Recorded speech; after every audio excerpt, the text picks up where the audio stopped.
on. Isn't that going to run out of power? No. Yeah. We're on. No, mate, I think I've charged it up. I hope so anyway. We're on. Glen, Carlson. Welcome to the Regenerative Journey and welcome to your kitchen. Your new kitchen. Your kitchen, brand new. Well, it's probably not that brand. Is it No, brand new to you? It's actually 40 years old with a renovation Really? that got thrown in it about 10 years ago, and we're about to rip it to bits. So, welcome to this show. This is like a demo. This is a demo party. This is a demo interview, as in not demonstration, a demolition. Demolition. Glen, we are sitting, and again, welcome to the Regenerative Journey, and as is my brief to you for this show, which I probably didn't explain very well. You didn't send me a brief. That's the brief. There is none. No brief. The brief is that I interview people, guests, men and women, and the idea being to dig up, to understand, to divulge tips and tricks, turning points, tension events along your regenerative journey. It's been pretty short. But yes and no. I'm not talking about regenerative farming either. This is regenerative living. This is regenerative life. This is about the regeneration of oneself in whatever form that takes. Beautiful. So for you, I know, and this is how we sort of, well, not exactly how we got to meet, but it is related to your farming journey. But I suspect your regenerative living life journey started many years before, in some way. In some, defined by, I don't know, stuff we're going to discover. So, mate, before we do discover that, I'd like you just to sort of give me a bit of a heads up on where we are and why this place is special to you. Is it special, and what are we looking at, and what does it mean to you? So we're looking out over what is to be a food forest. We're looking at out over a pecan and a macadamia and I'll give the YouTubers mango tree there. Here we are. So this is our new property. We settled on this 3 weeks ago now, so it's brand new. Just out of Coffs Harbour, a little spot called Bonneville. So we are on 30 acres. We're 10 minutes from the beach. We've got a beautiful view of the hill. It's a big hill. And mate, we love the place. We co-own it with some good friends of ours who have the house next door. So we thought, what an opportunity to A, choose our neighbours, and B, pool our resources, not just financially, but something this big for me, having come out of Bondi and what have you, sort of historically living in cities and Square metres. Yeah, exactly right. Basil plant on the balcony, dying. This would have we're going to change that. This would have been a bridge too far. And however, with a running mate Luke, the idea of us being able to put our heads together and solve sort of bigger problems and create something really meaningful, not just for us but really for our kids, I think is where a lot of the intention of this came from. Wanted to get out of the city. He was living in the middle of Sydney and just decided that there was more to life than that. And have you found more to life than what you were doing where you were? Is this your forever home, do you think? Forever's a long time, and my history suggests that labelling something as forever is probably an exercise in hubris. But look, just prior to COVID, well, actually, if we go back, so my daughter was born a bit over 2.5 years ago at home, Bondi Beach, which is where we were living, and the idea was we wanted to move out of Bondi. I'd been there for 7 years. Sarah, who's from Wagga Wagga, had been there for 2 with me. And we just had the sense that wasn't where we wanted to raise a family. We didn't want to the schools and the idea of just riding down the road with mates, it's like, Bondi, it just didn't feel right.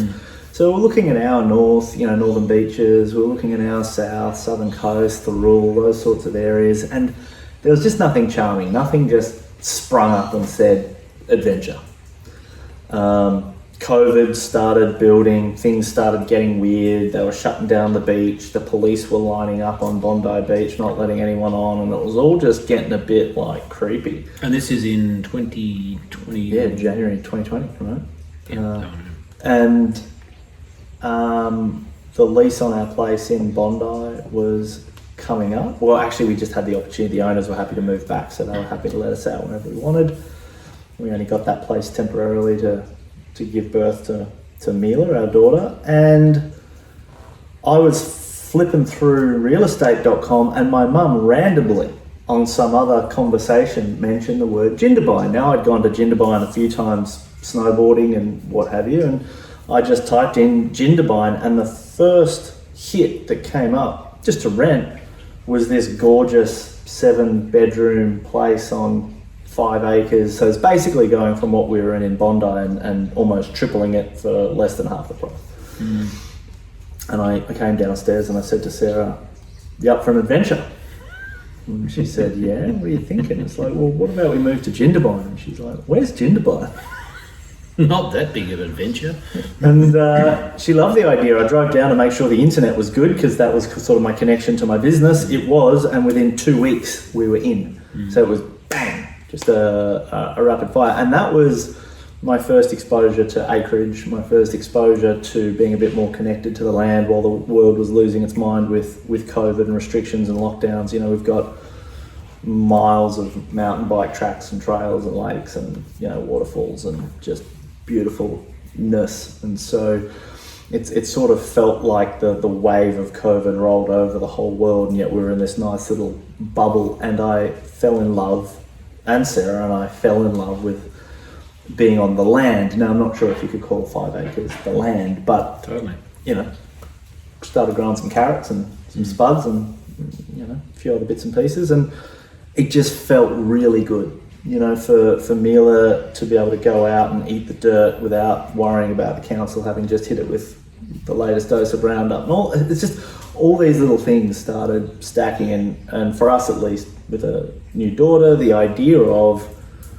what does health look like? What does a good way of living look like? It was a recalibration. Like, I never thought about this stuff to a large degree at all, really. I mean, if you had told me even 3 years ago that I'd own cows, and I'd have you at my place talking about heifers and steers and electric fences, and big pits full of cow shit, I would have called you mad.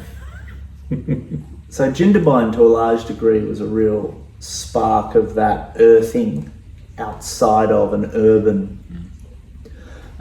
area, and it was immensely regenerative, to use your word. And I grew up on a yacht. So my mum, who you've met, and my dad was in the Navy for 7 years. He retired and built our boat, and we sailed around the world for 7 years. So from 6 to 14, I grew up on the water.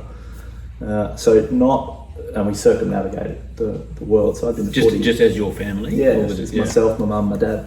Get out of so here. 40-foot yacht. And so that took 7 years. I've been to 46 countries by the time I was 14. Came back to high school. Schooling? What was school? Distance education. Okay. So we'd tell, there's a group, I don't know if they still exist, called DEC, Distance Education Centre in Australia. And we'd basically tell them, we're going to be in Cairo in 2 months. And so they'd send a big box to the harbour master at Cairo. We'd give them an address and pick up the box, and I'd fill in the schoolwork and send it back and get graded. And by the time we came back, I was a year ahead of the traditional curriculum. So that was an Aussie mob, yeah. Mob. And they did it a lot. It was an offshoot of School of the Air, so a lot of big stations and things like that, where kids are 8 hours from their next door neighbour.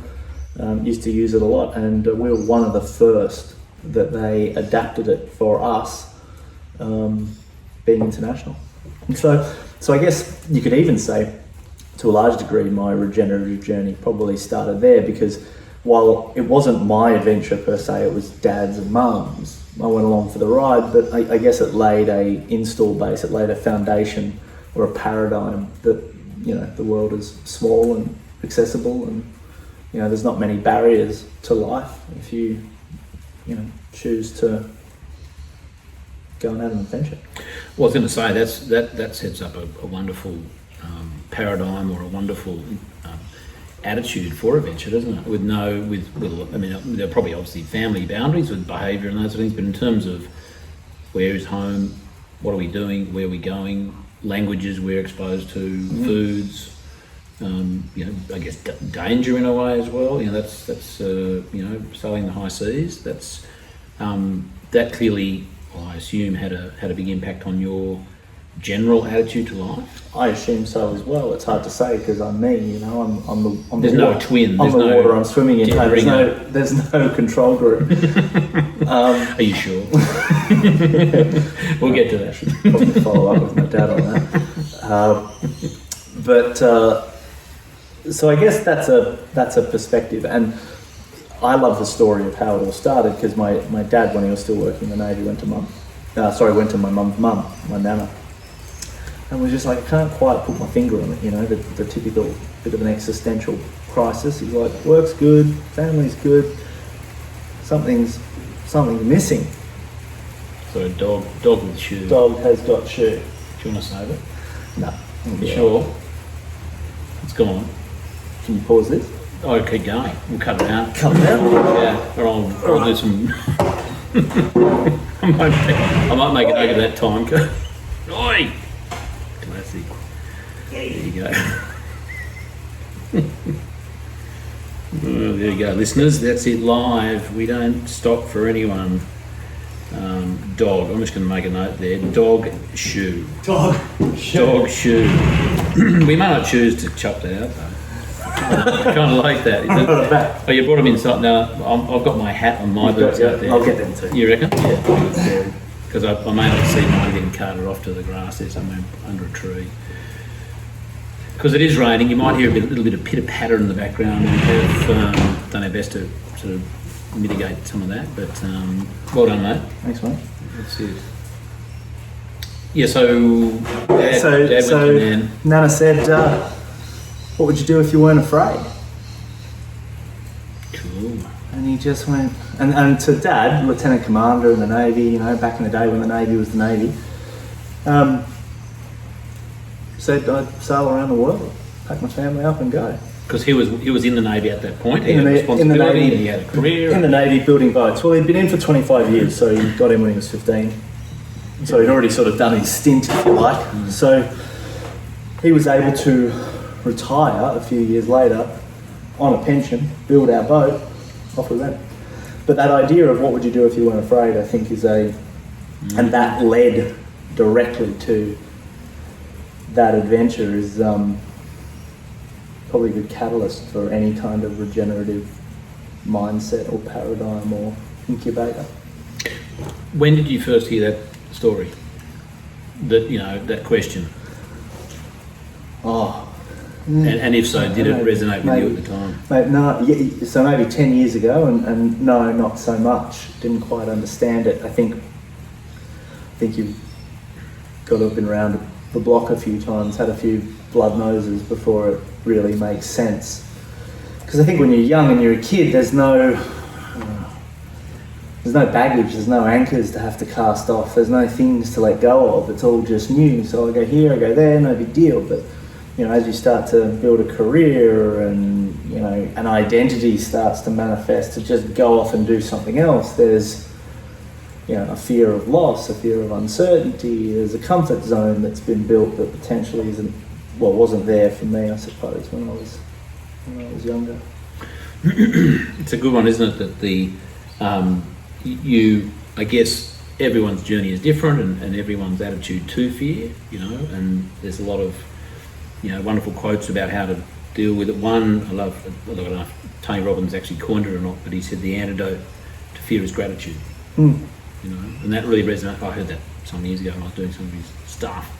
But that to me, and I think that kind of makes sense for it, you know, whether it's general fear, just, you know, someone being anxious or particular fears, I think that there's there's something in that.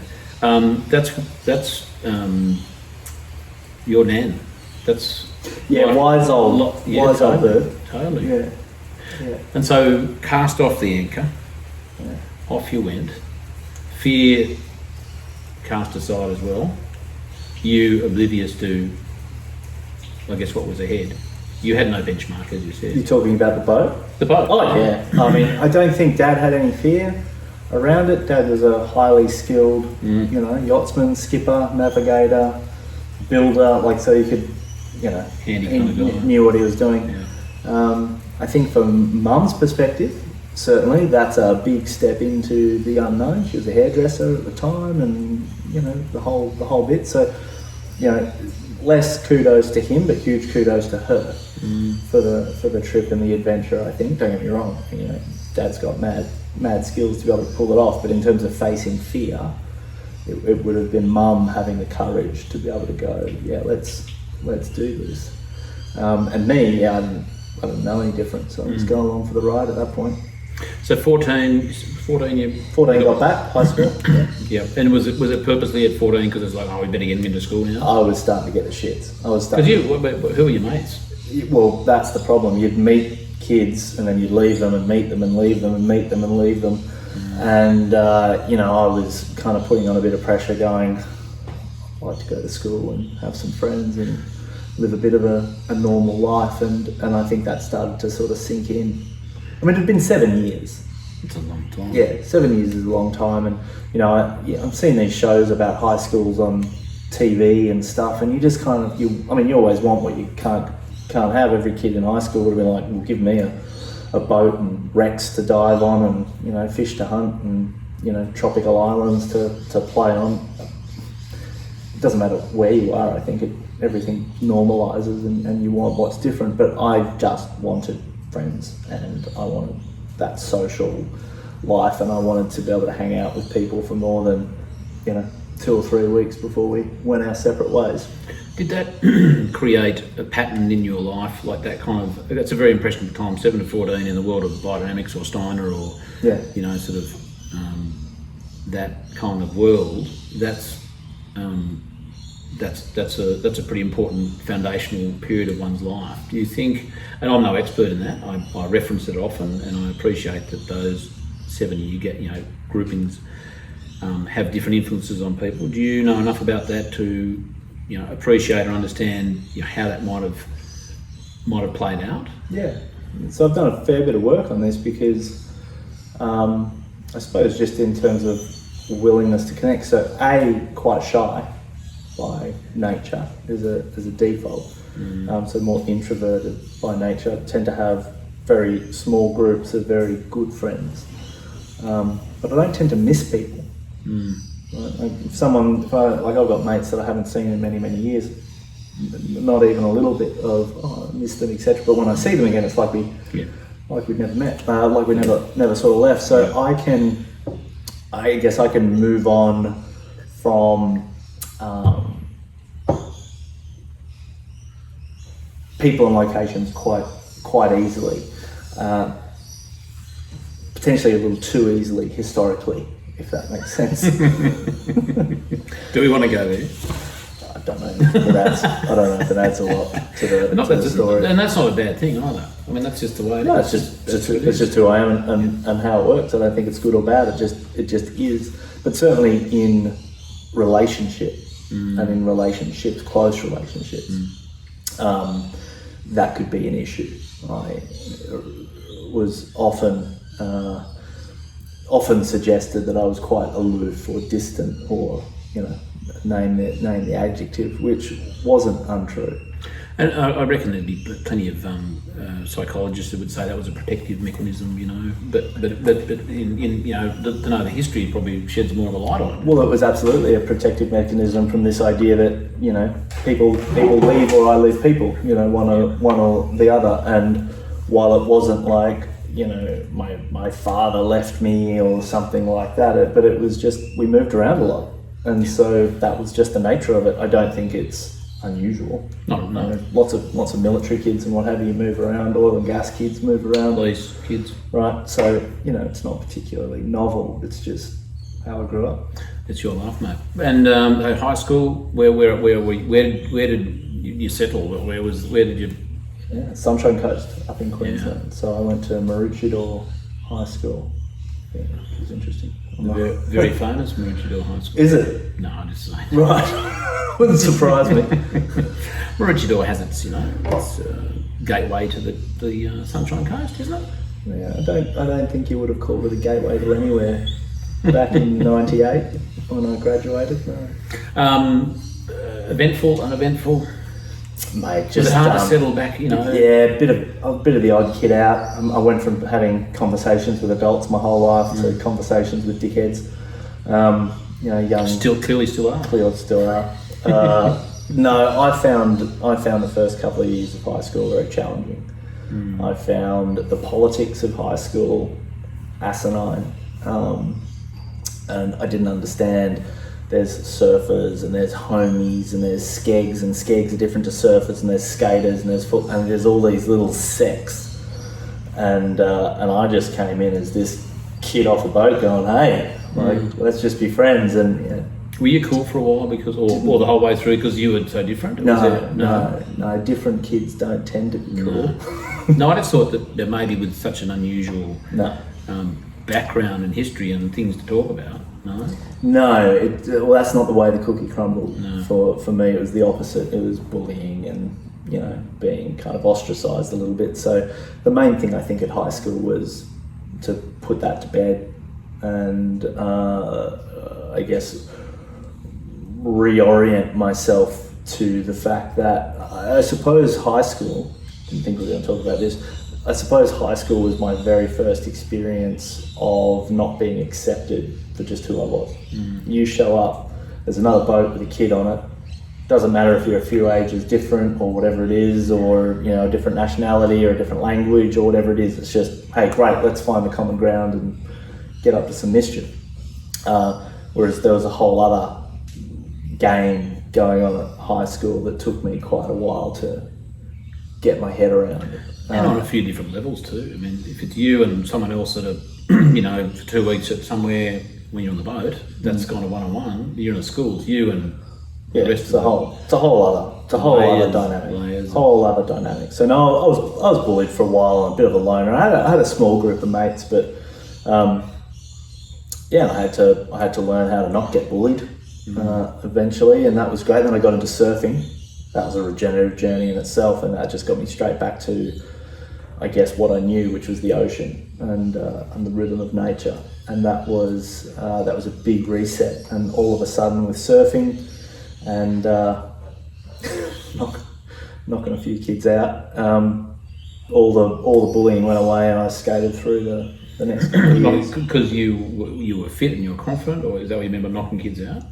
No, I actually had to knock a couple of the bullies out. Yes, that's what I mean. Yeah. But what gave you? What was the point at which you went? Actually, you know, I'm not going to put up with this. So I came home with a black eye, and Dad took me to a martial arts dojo. Sweet. And the guy saw my black eye, and he said, "I'll teach you everything that we can, but you're not allowed to use it for at least 9 months." And that was the deal. And I said, "Okay."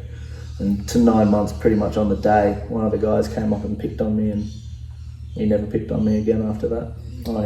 And his mates saw that and didn't do it either? Everyone saw that. Yeah. Word spread pretty quick. Holy shit. Yeah, right. Yeah, this meek little kid with glasses. Yeah. Did you have a growth spurt later? Because you're reasonably tall, sort of fella. Yeah, no, it's a reasonable size. I didn't have an aggressive bone in my body. I still don't. I'm not a particularly aggressive person, but pushed. What do you do? Snap. But good on your dad for having the initiative to do that. And I think most dads would probably go, so. What do you do here, you know? Well, you take him to a dojo, you put some gloves on yourself, and he wasn't a fighter. And you know, he came up from 15 in the Navy. So he'd have to look after himself there. Right, and so so you know, talk about an alpha breeding ground.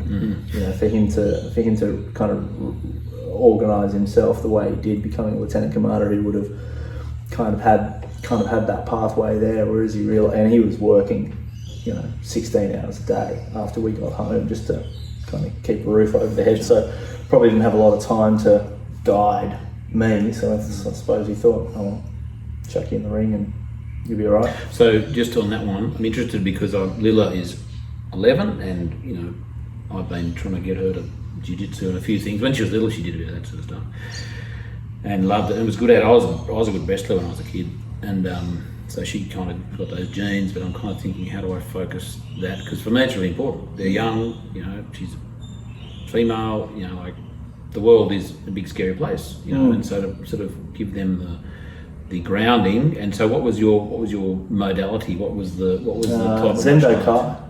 Zendo Kai, yeah, it's an abstract one. It's just apparently a form of street fighting. I don't know, I didn't keep it up. Yeah. But like, if you got the shits with me now, could you just wow? No, you wouldn't have it in you. No, not that with me, but I mean, would these things just come back? Because I've got no. I don't think so. No. It's one that you have to keep up with it. Yeah, no. There would if there was 10 blokes, I wouldn't take the bet that I'm a better fighter than any of the 10. No, I'd get the 308. Oh, I don't know what you're talking about.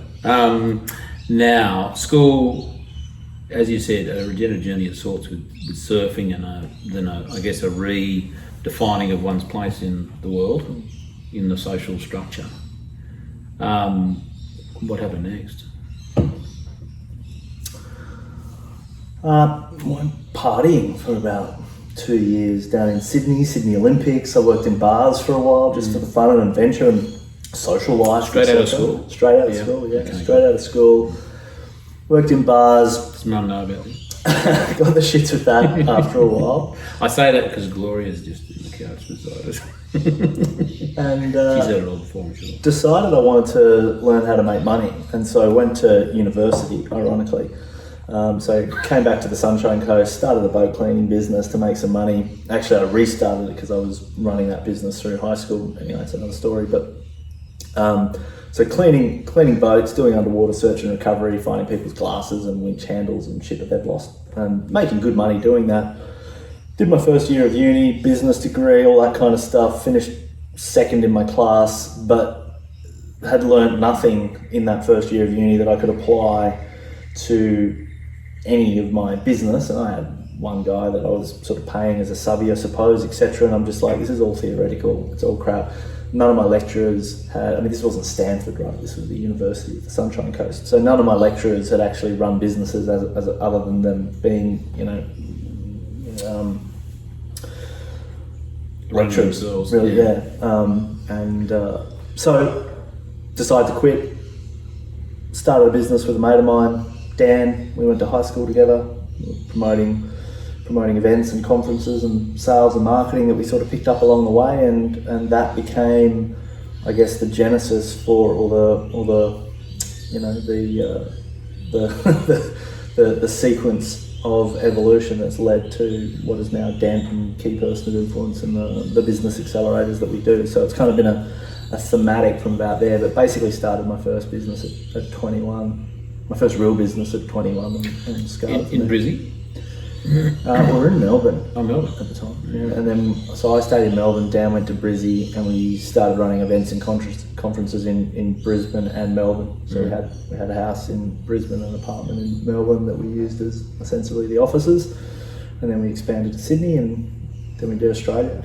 And why that? Why events and marketing? Like, what was the hook there? Well, both Dan and I had an interest in personal development, business development. We both joined Amway literally for the tapes, for the content, and I love and still love learning stuff. I love learning from people that have got the t-shirt, if you like. Can I just jump into that one? Who are some of your favourite ones of those guys or girls? Who are the tapes you listen to? Oh, the tape was love a lot of the Tony Robbins stuff. One of the guys, Mike Harris, we promoted, built and sold $3 billion businesses. People probably wouldn't have heard of him, but he was a UK fella. Wrote a book called Find Your Light Bulb. You talk to someone who 3 times in a row built $1 billion business, two banks and a telco. Just interesting humans like that. We tried to find people that were not your traditional Tony Robbins kind of people. People that are a little bit more under the radar but have these wonderful kind of credentials and track record. But So you were listening to those tapes and going, I want to promote that guy, is that it? yeah, well, that's how it started. And then, you know, often we couldn't access those people, or they were too expensive, or they had a whole litany of criteria. And so then we started finding people that didn't have a promoter but had a great skill set, and we started working with them, because you've got to keep in mind we're 22 years old. And so, you know, we would find people that had something to say, and or a product or a service. I mean, we'd sold mattresses, we sold, you know, promoted mattresses, promoted DVD vending machines. Like, we were just entrepreneurs looking for an opportunity at the time, just getting used to marketing, getting used to advertising, getting used to sales, getting used to running a business. And then we got good in finding these people that didn't have an audience but had a skill set or a product, and we would come in and build their audience and build their profile and build their positioning in their industry, and we'd run marketing and run ads, and, you know, often they'd write books as a result of us kind of shaping them and working with them, and, you know, their brand and influence would grow, and we'd put more bums on seats. And at the time we were just taking a clip of the ticket. Yeah. And we're really helping them build out this brand infrastructure that we weren't even getting paid for. It's become quite valuable in hindsight, but at the time we were just helping them, you know, build their influence, if you like. This is before Facebook, this is before Instagram, this is, you know, spending $250,000 a month on traditional ads in newspapers and, you know, old school fax broadcasting. But it taught us the craft of sales and marketing and running a business. And then behind the scenes, it taught us a thing or two about how to position someone in their industry to pull a crowd.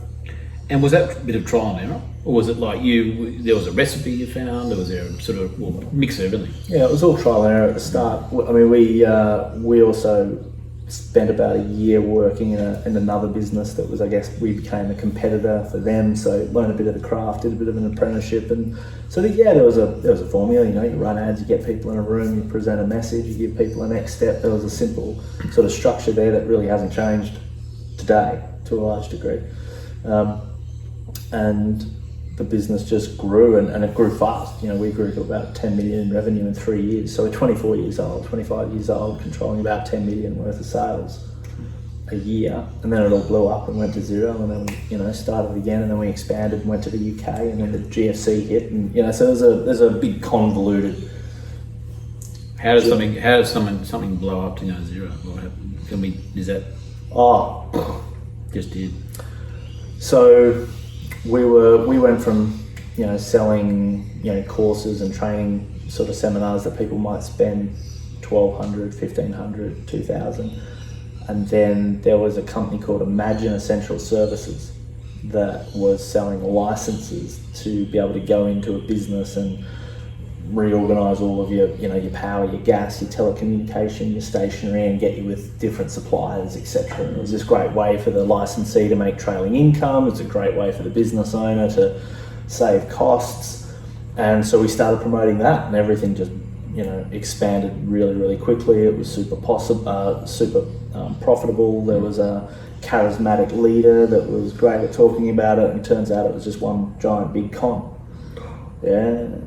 And you know, we audited it as well as we could. It was in our license agreement that we were just a marketing company, etc. But it was horrible. It was just we were 24, 25 years old. The whole thing came out as a giant scam, giant Ponzi scheme. The guy has become a serial con artist. He's been in jail, the whole bit. We didn't know. We're, you know, 23, 24, starry-eyed, thought we were doing the right thing. You know, we checked with all these different people, and he had group licensees and surrounded by 20, 25 odd people that were fans saying this stuff worked great. It was a really well put together pile of bullshit.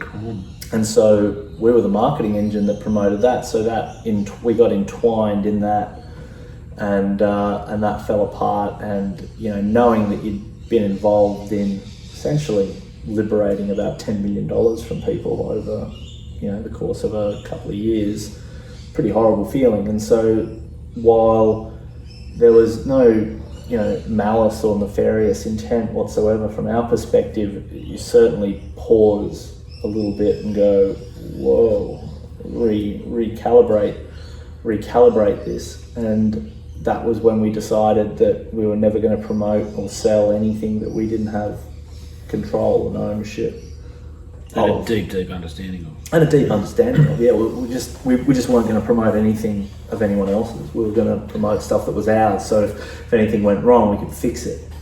And that was, it's interesting. You look back at the lessons that you learn and the blood noses that you take, and it informs, and it builds. And without that, we wouldn't have had the imperative to build a great product that was head and shoulders above anything else out there in the market. You might have been tempted to cut corners and to, focus on revenue or profit over the quality of the product and your reputation. And so having that lesson so acutely demonstrated and so violently demonstrated and so horrendously demonstrated early, just put a huge bias on insane quality product. The one thing that people will never be able to say is that it was a shit quality product or that the product didn't have deep integrity. So that was a hard lesson to learn, but one that obviously stood you in good stead. They created your new template for integrity and criteria. So a challenging situation was actually life-changing. Always. Yeah, as they tend to be. Well, as one hopes. Yeah. Because sometimes people go through challenges occur to people and they deal with them, but not everyone learns from them. I think. I don't think. I try to, and sometimes I struggle to see the light and the benefit of these things. But you're absolutely right. We've all got our blind spots, and I think there's something about things that are acute. It's very hard not to learn a lesson out of something that happens that's so acute.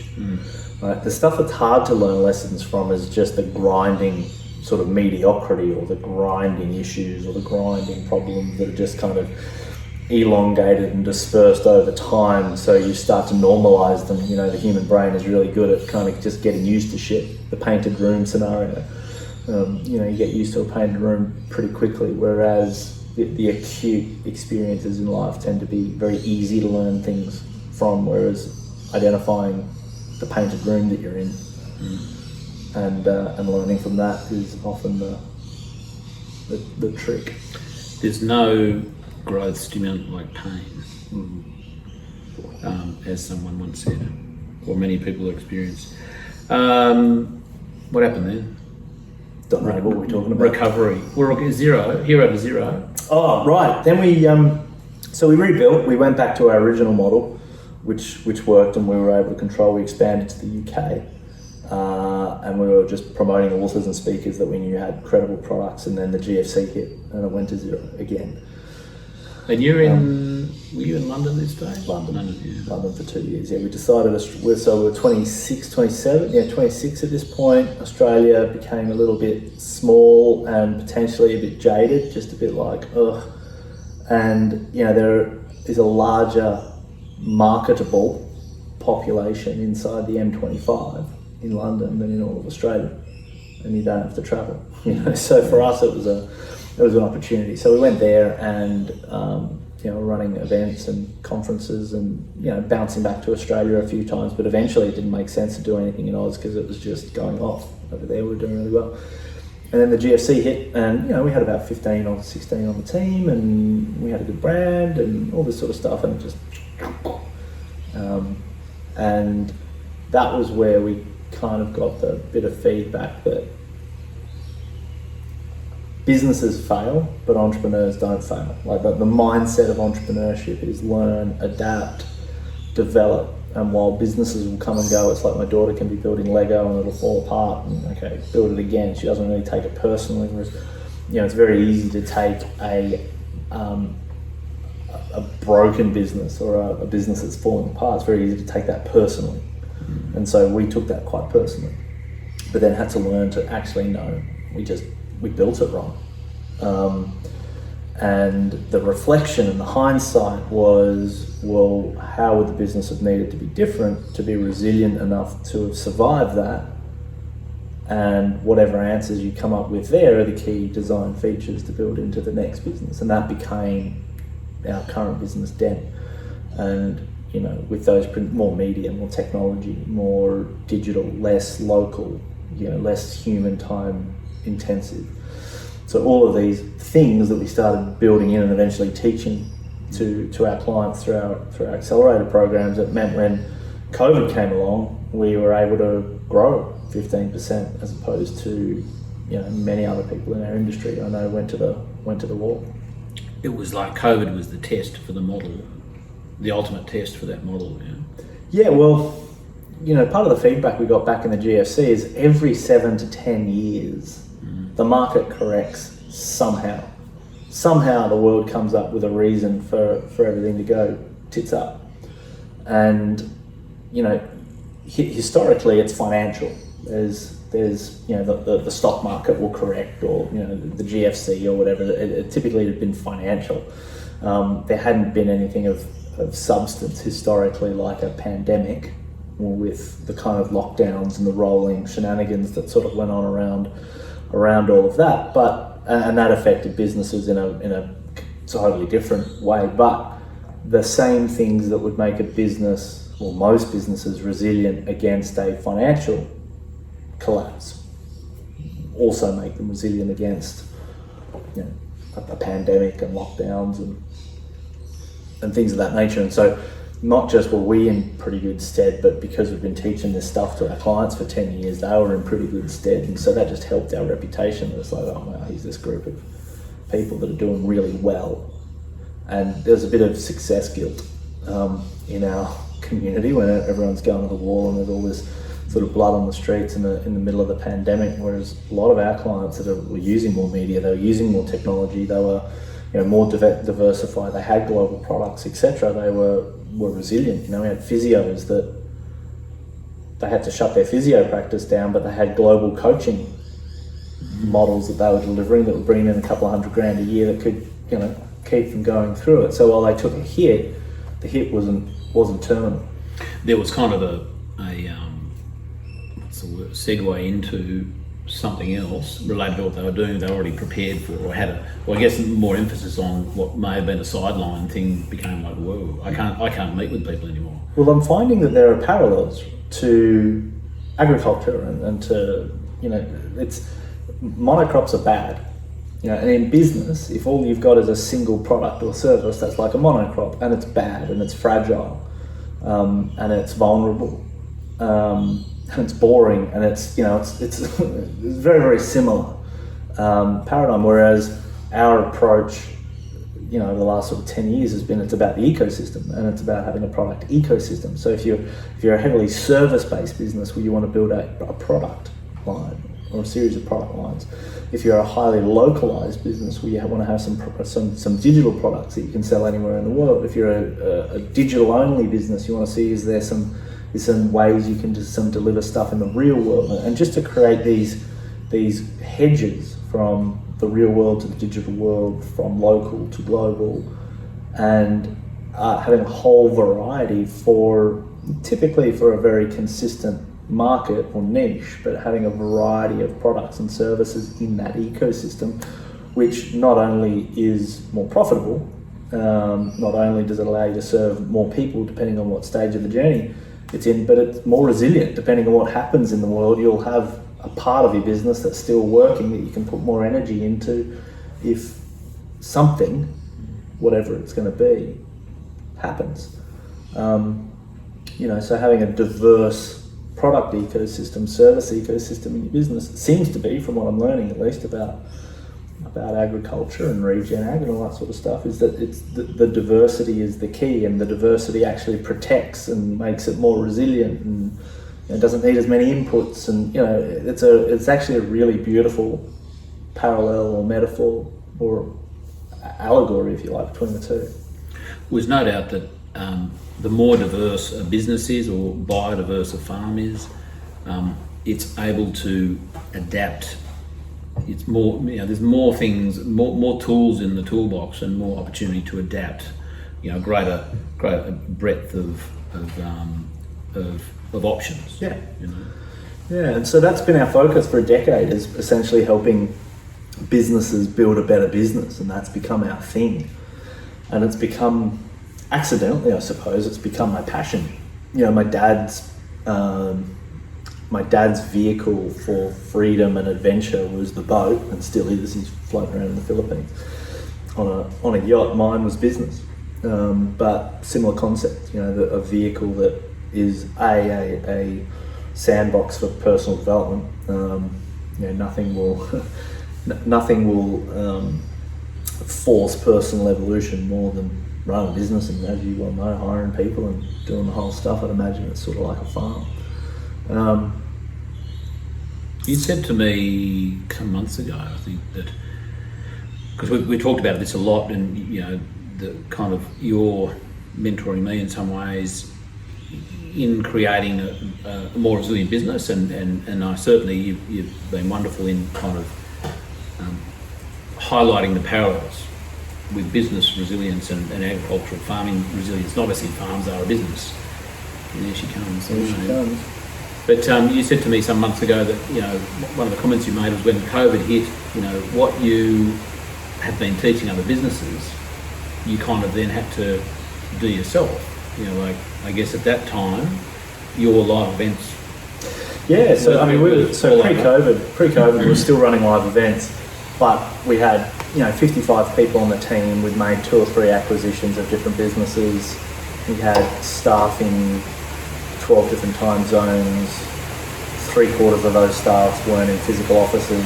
We were already using Zoom and Slack and Dropbox, and so we already had the infrastructure to be able to pretty quickly switch to that. We might shut those windows. What do you reckon? Oh yeah.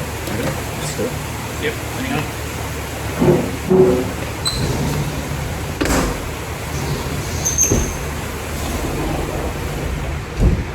That's a good thing. Yeah, that's better. Little. Yeah, so you already had the We already had the infrastructure, and you know, the beauty was no one had a choice. No. You know, people, you know, our clients, it was like, well, we're not allowed to do physical events. We're doing them online, and had we have done that prior to sort of mandates and the kind of government saying you're not allowed to meet with people and gather and all that sort of stuff, I don't think people would have swallowed I'm just not doing physical events anymore. We're just going to go online. But because the hand was forced, there was a instant acceptance, I suppose, and it wasn't just us, it was happening to everybody, right? So there was this kind of like paradigm of, oh, okay, this is what's happening now, and like that, it's just stopped. Not a drop. Pretty much. It happens up here, doesn't it?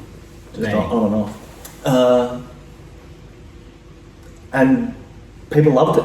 It was like, all of a sudden we don't have to commute. All of a sudden we can have mentors from wherever they are in the world. We have clients from wherever they are in the world. So our business went up because all of a sudden people from Singapore and, you know, Mumbai and all sorts of different places that weren't going to fly into Sydney or Brisbane or Melbourne or London, or, you know, we had some physical hotspots where we would focus our events and conferences and sort of business trainings that really excluded anyone that wasn't, you know, that was more than an hour and a half drive from there. I mean, we had some people that were committed that would, you know, drive 5 or 6 hours in or fly in from a remote area or whatever it was, but they were the outliers. Whereas all of a sudden, you know, so long as someone had an internet connection, they were a client. So we will never go back to physical events now because we'd piss off 3/4 of our clients because they're from all over the place. Well, that was the next question: is, you know, what has changed forever? You know, what is forever's a long time. But what has changed in the medium to long term? Well, no. So end of. So one of the things that my dad taught me that I think is very wise is you got to sail the weather you've got. So a skipper's not gonna. I mean, they can make plans for medium to long term, but if the weather changes, react to the weather, right?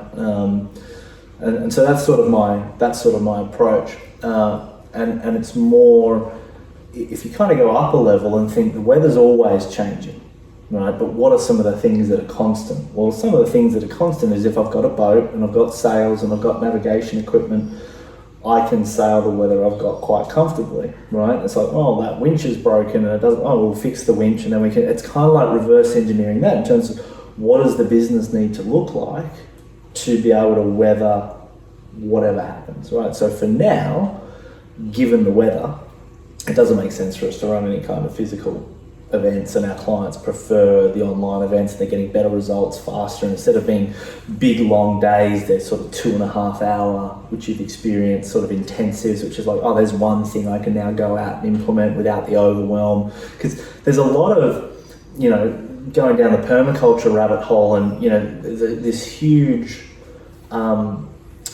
I guess fixation on first principles, right? And if you can get the first principles right, and what are the design elements that you're looking at putting in at the start, can make a huge difference. And so when you think about doing a physical event, well, you're not going to do a physical event for 2.5 hours. It doesn't make sense to get a venue and get banners and get AV and fly in a speaker for 2.5 hours. You're going to do it for a day or 2 days. And so just some of those layerings of like, why are we doing 1 and 2 day conferences? It's like, oh, because the setup's such a pain in the ass and the infrastructure is such a pain in the ass. Whereas when all that's gone and all you need someone to do is sit down in front of their computer, it's like you can really reimagine how you deliver learning and content and information. And so that reset has allowed us to go all the way back to first principles and say, okay, how do we do this even better given the new rules of the game?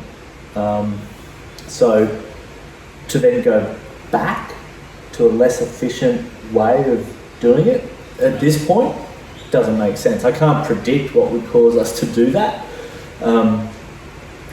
What about the, I mean, one thing that in the farming community, I was part of a number of different farming groups. One was RCS Australia, who I did a lot of training with.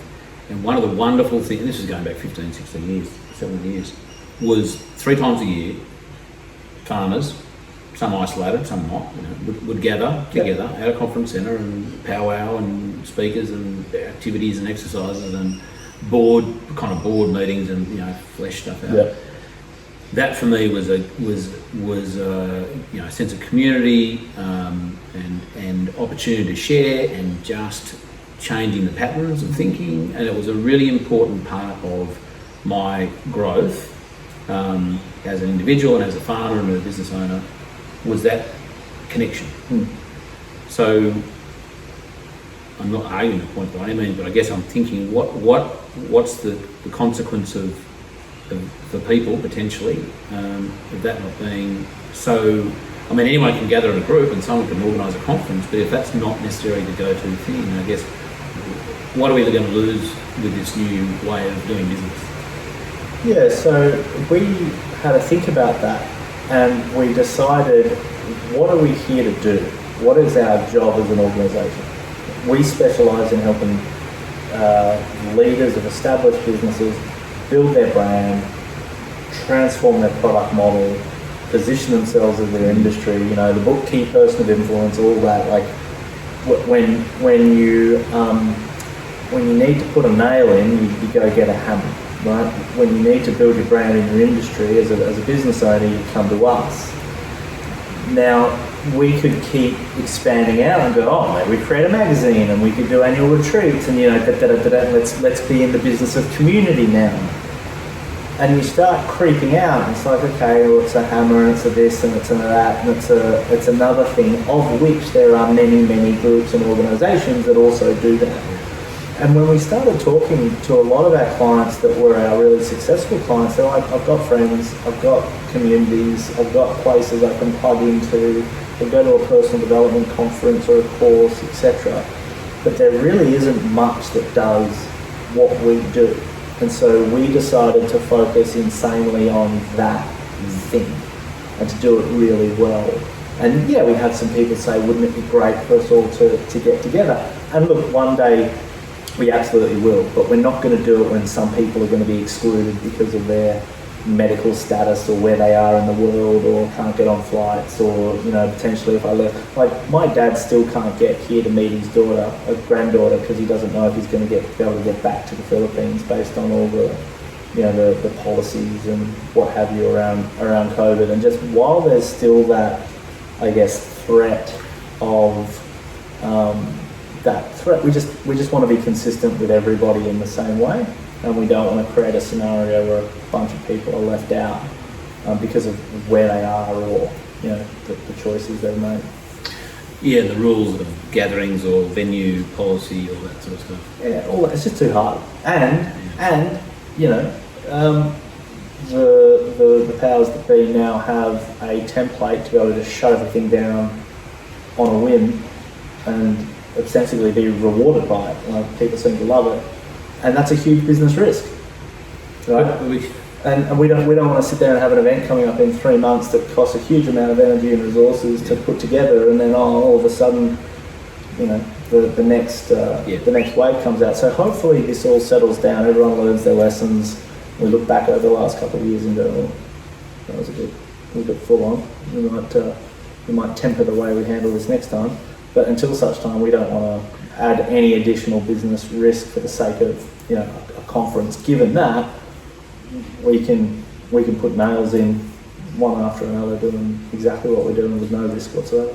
Yeah, no, that makes perfect sense. That's not your core business is, as you said, building brands and people and their entrepreneurial skills, not building a community for them. So you just mentioned then. Well, I should also say, communities build within our ecosystem. And we've got a hyper-engaged Facebook group. Everyone's always catching up for dinners and meeting people and doing all that stuff in there. So it throws off community. We just make very sure that we know what our core business is, and it's producing key people of influence, not getting people in a room so they can meet each other. Considering if they want to meet each other, they meet each other anyway. You mentioned before about mandates and government. I don't think you used the word overreach, but maybe that's your mention. You said people love it. What did you mean? Well, there seems to be a huge amount of public and media support for these measures. Western Australia, the Premier still gets a huge amount of kudos from his constituency around essentially turning Western Australia into its own isolated country, and so okay. I read today that he'd been quoted as saying it was an experiment. I've stopped watching the media. I've stopped listening. It seems to be just just part of the cycle now. It's a bit of a drama, but certainly it was a drama that had a huge impact on our business and on our life for a long time. And so getting back to here, Glen, in this wonderful sanctuary with the beautiful rain tumbling down, and I guess you did allude to it before, or didn't so much allude to it, it's pretty clear. This is you being here now, being an owner or a steward of the landscape, is the response to that. I don't like to think of it as a response to that. I think that would give it too much power. I think life is bigger and broader to that. I think it's a response to the fact of growing up on a yacht connected to the ocean and the rhythm of nature. I think it's a response to being fixated through my 20s and sort of somewhat early 30s with a real focus on money and finance and business and success and that young bull kind of let's go at the expense of everything else. And really focusing on that. And I think it's a rebalancing back to what's meaningful, what's regenerative, rejuvenative, what feels charming, what feels exciting. And I love the ocean, I love surfing, I love spearfishing, I love doing these things, but being on a boat in that constraint of space is not my path. But this idea of land and my experience of reconnecting to the rhythm of nature and to the sound of nature and to its pulse and to its nuance is something that I find deeply meditative, regenerative, to use your word a few times, but there's just something very magnetic about it that is subtle, and that when I was in business in London in Melbourne, in Sydney, on flights, in aeroplanes, backwards and forwards, doing the whole thing, building the business, doing the do, it gets drowned out. It's like this subtle whisper that you can't hear at a rock concert. But when you get out of the rock concert, and all of a sudden this subtle whisper starts coming back through, and I think Jindabyne let us tap back into that subtle whisper and to be like, wow, this is very sublime in its energy and in its healing nature, if you like. I haven't really articulated it. I haven't spoken about it to a great deal of people, but it's sort of in that line. And so I would like to think that while COVID definitely got us out of Sydney, so it was a catalyst, I wouldn't like to say that this is a reflexive response to that. I would not want to give it that much power. What is this farm and Jindabyne to some extent, where, as you said, that catalyst was? What is it? What has it been, and what does it feel like it's an antidote for?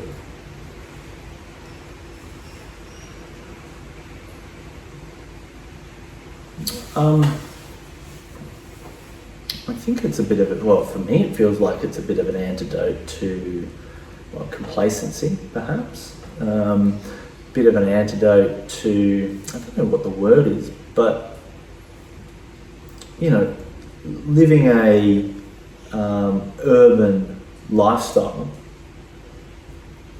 everything's outsourced. You're really not responsible for anything. Not responsible for getting my food, I'm not responsible for getting rid of my rubbish, I'm not, all of those elemental life supporting, enhancing, you could argue, elements are outsourced to incredibly long supply chains that are being controlled and managed and operated by other people. And I don't have an issue with that. I don't have a problem with civilization, but when I went to Jindabyne and started going out and hunting my own meat for the first time and experiencing that connection to the earth and the cycles of the earth, and having to spend 8 hours out in the bush trying to tune into the natural environment to be able to be successful, it was, wow, okay, I'm bringing the supply chain all the way back to me, and then extending that to our veggies, and to be able to have a plate of food that we grew and we procured ourselves. I suppose me being able to come from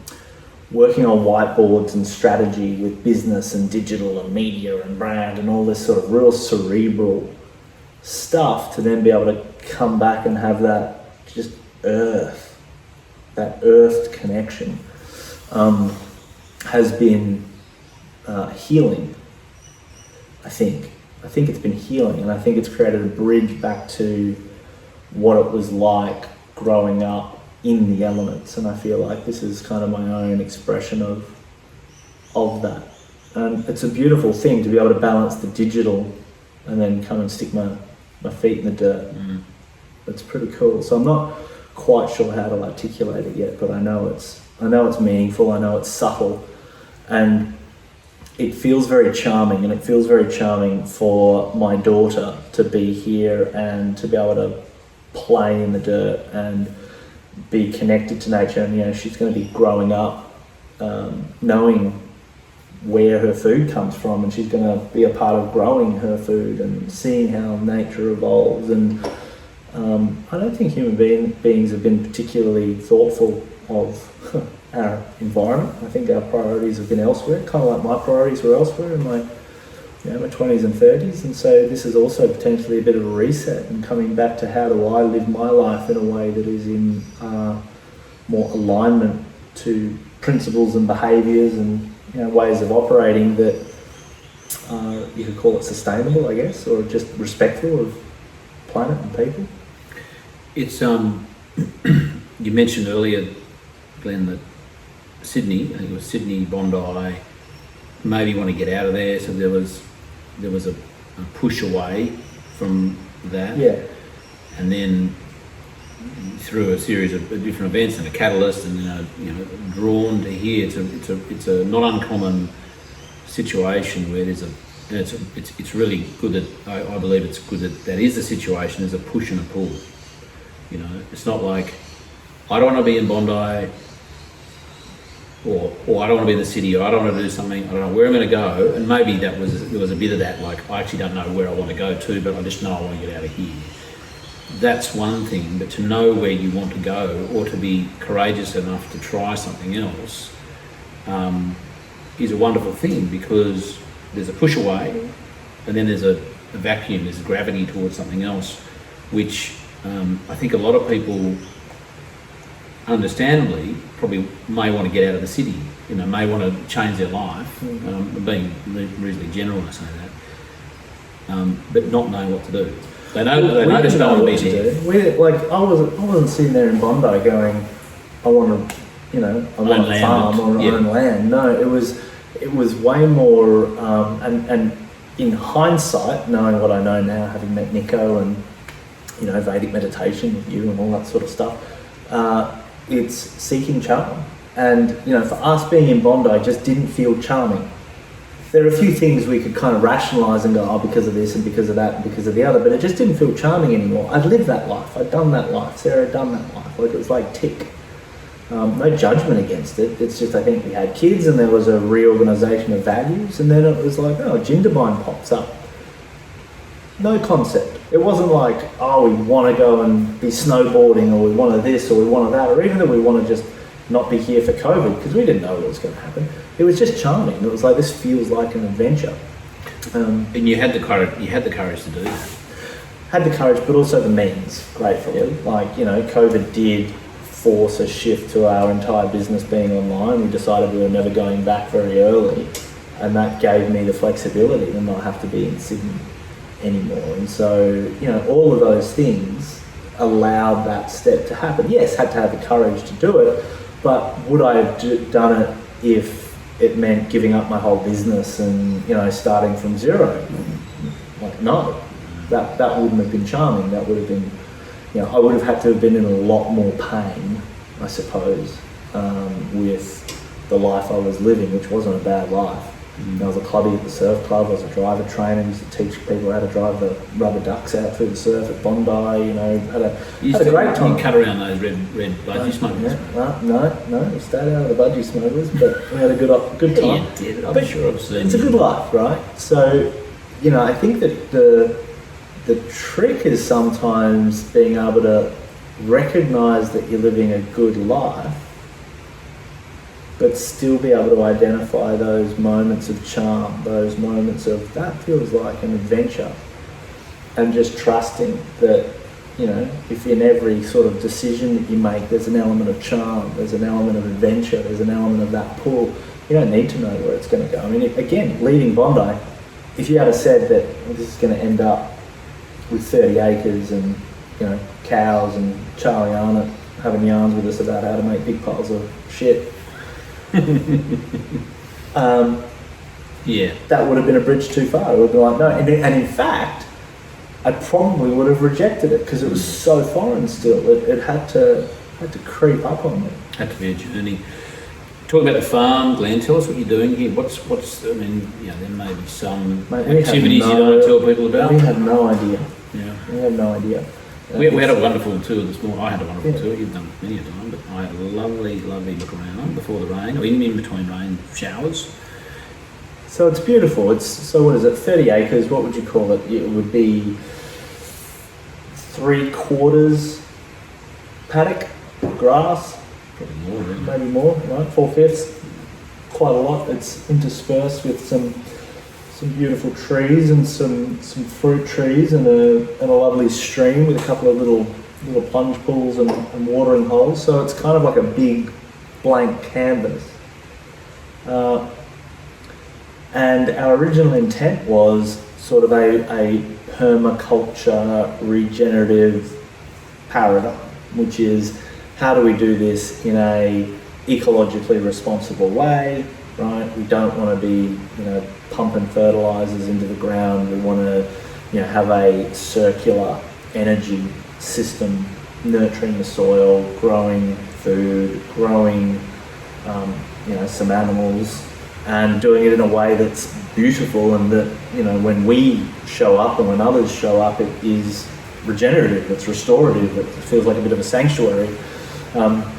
And you know, when I first drove onto the place, it felt like it felt like that, but it certainly has, because quite a lot of it is still paddock and quite open and, you know, mowed. You know, the idea is not to maintain 15 acres of, well, 20 acres of grass. And so it's, what can we do with that? And, you know, I think phase one is just get some grazing happening, which you and I and Luke were talking about, and the crew, in terms of how to set that up, and then evolve it from there. We get some chooks, we get some ducks, we get some geese, we get some guinea fowl, we get some, you know, maybe a couple of horses. And then as that happens, we'll grow up the garden, we'll grow up food forest, plant some trees, maybe an orchard here or there. The idea is to keep it as a hobby, as something to really pull me, and Luke owns a data center, so it's a similar, very sort of cerebral, digital type businesses, and this idea of them being able to come out and fix a fence is very charming and compelling to me, right? That idea of being able to put a couple of hours a day, you know, into the property and into the land is just a very, I don't quite have the word for it yet, because it sounds so pedestrian. And if you had told me, you know, 5 years ago, fixing fences, I would have been like, what the fuck's going wrong? How did I get to that? How did I get to this? Whereas now it is a true delight to be able to look at that, because I think, again, understanding some of the principles behind what we're trying to do and why we're building the fence and what that could become, and it's interesting. I've never owned any kind of land resembling this. It's always been, you know, apartments and duplexes and things of that nature, whereas this is like, wow, really stretching my consciousness out around what we could do, because what's a heifer? Do anything. What's a heifer? Exactly. A lot of people don't know. No, and I didn't know it until this morning. And I mean, I guess that's the beauty of it, is that we don't know, but we're excited to find out. You know, we've got 4 cows roaming around at the moment, and they seem to be all right. So. Well, I mean, I think that's and I've said it many times because it's true. As it, you know, my experience is that not dragging previous farming paradigms into this new space is one of the biggest assets, or that, you know, you're not dragging a liability of thinking, of legacy of, you know, whether it's dad or grandfather or just previous life experiences of farming. And now there's some benefit in that, but the just from experience and kind of knowing how to strain up a fence. But in terms of seeing, as you have expressed this morning, an empty pallet, and you see your questions this morning were fascinating for me. Because they were naive, you know, in a lovely, wonderful, innocent way, which is like, you know what, people don't ask those questions enough.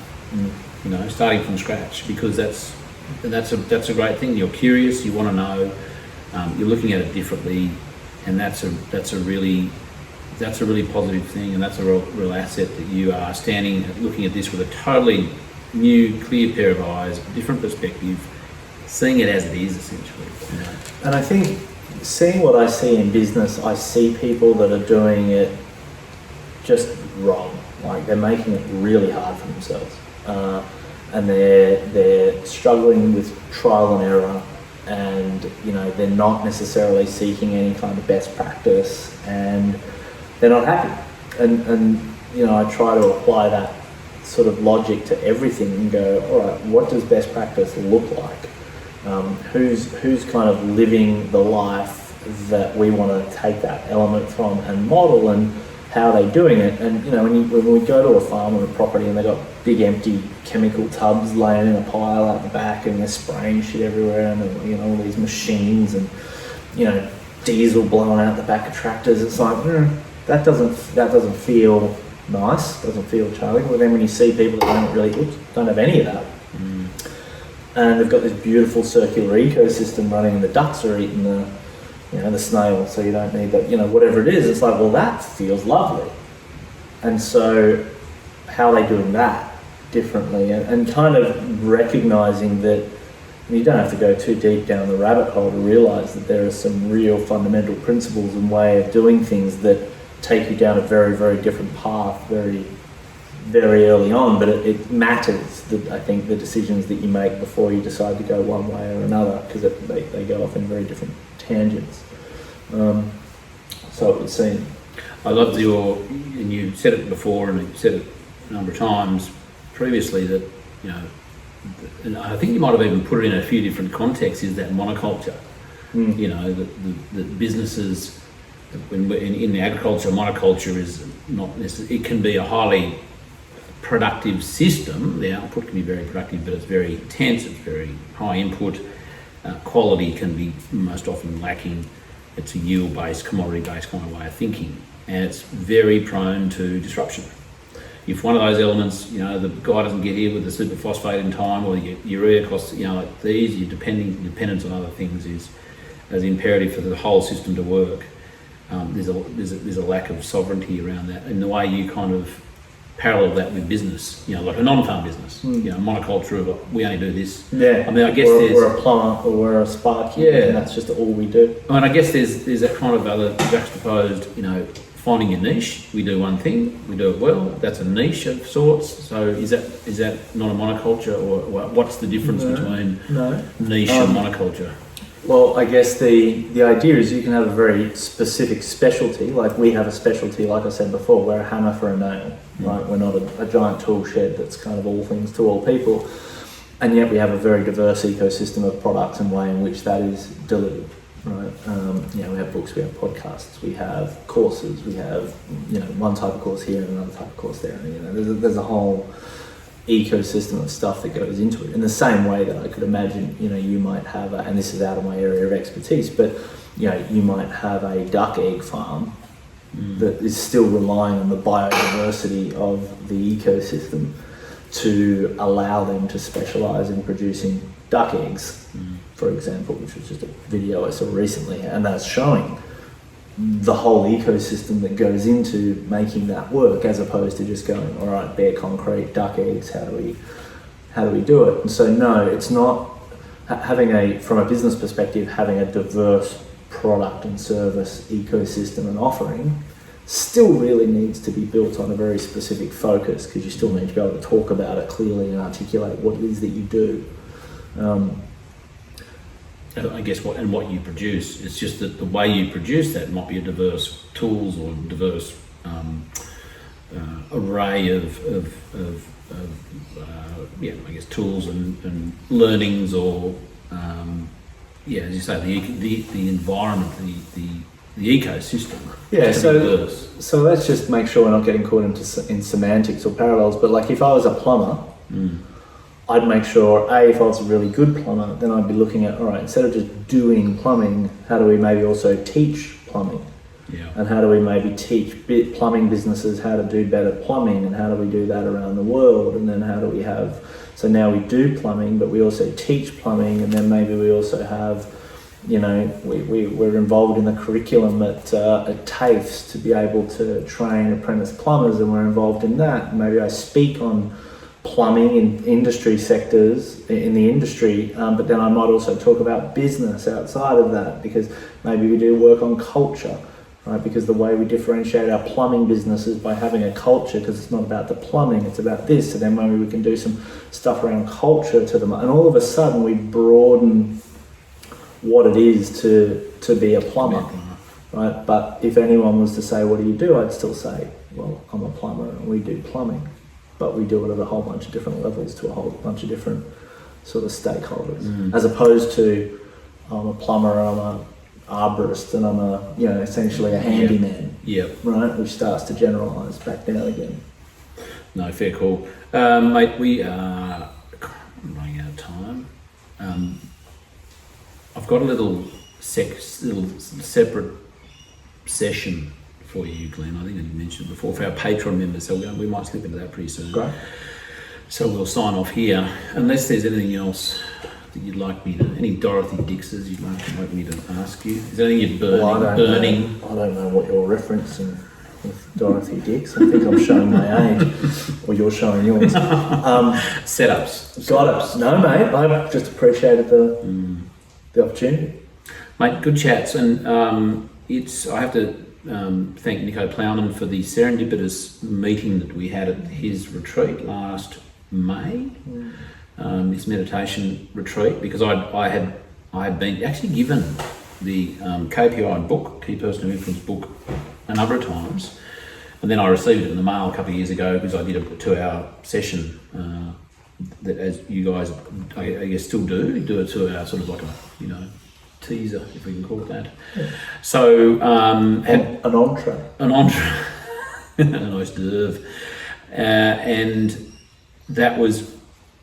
I mean, I think there was a reason, knowing Nico and my spooky way he works, when I turned up to the retreat and you were there, like, I know that bloke, I'll listen to his podcast. Glen does have a podcast, by the way, who how long have you been doing the podcast? The Dead podcast, I think maybe 4 years now. Yeah. And how often you roll it out? What's your sort of frequency? Down to about one a month. Yeah. At this point, used to be weekly, but now it fits in really well with the ecosystem. Yeah. Usually, I just like talking to some of our real standout clients, but I also just decided with Mila, didn't want to be a full-time podcaster along with sort of everything else as well. So lovely to have met you at the retreat, and for a number of reasons we kept in touch, and I'm here doing farm tour and chats about cows, and actually we haven't looked for a spot to put the cow manure concentrate pit yet. We must do that first. After this. Cows and chickens. Kind of cows we've got? Cows, yeah, what sort of cows, what are you going to do with them? How does a heifer get pregnant? Where do fences go? Get the gloves out. Back to basics, mate. And you've been very kind to chat with me on many occasions and help us with what we're doing in our business ecosystem and our services and our products, which has been wonderful. And the lovely thing, and I guess it's a bit of a plug for you, but I guess it's a bit of a not a purge, but it's a way to express that what it's meant to me is that for years I kind of, touching on KPI and the book, and for years I kind of had a sense that there was more to what we were doing. There was more. There was a structure, and there was a kind of a way to piece this together. And in my mind, it was just all the pieces, And in some ways, it's coming together. And so I have to thank you, Glen, for, I guess, creating the opportunity to help pull the things we are doing together in a much more sympathetic and synergistic way, and add some things, and probably take a few things away as well, I suspect. Hopefully not this podcast. You might say, mate, this is actually shit. You should stop doing this. Well, mate, when I saw what you do, in terms of things that would change the world if they were to be at scale, I think the world would be a much, much better place if what you did was at, scale, global scale. I mean, you're at a wonderful scale now, but regen agriculture, biodynamics, the idea of us being able to gain our sustenance, and for farmers to be able to be productive, profitable, and purposeful. It's a beautiful thing, and it's a paradigm that needs to be changed, and there needs to be a counterweight and a counterbalance against that. And of course, there's lots of people doing lots of really good things, but you in particular are one of the people that I think is going to move the world in big ways. And I just wanted to rub up next to you and come along for the ride. Well, feelings mutual, I have to say. As I say, I'm not necessarily an expert in anything, but I kind of like the idea of bringing experts together, in a way that is, again, synergistic for their topics and their experiences, and make that available to people. So sounds like a good expertise. Yeah, I think so. I think, I enjoy doing it, and I really enjoy these podcasts, and I have to say I've really enjoyed this one, Glen. That's not to say I've not enjoyed any. I've always, my previous guests don't. It's all good. They may not have enjoyed it, but I've enjoyed all of them. Glenn, we're going to wrap it up. This next session is going to be just for our Patreon members who support us every month, and it's their choice, and we love the fact that they do. It's a voluntary contribution to supporting the podcast, and for that they get all sorts of little extra bits. So we're going to give them an extra bit. You're going to be the extra bit. I'm the extra bit.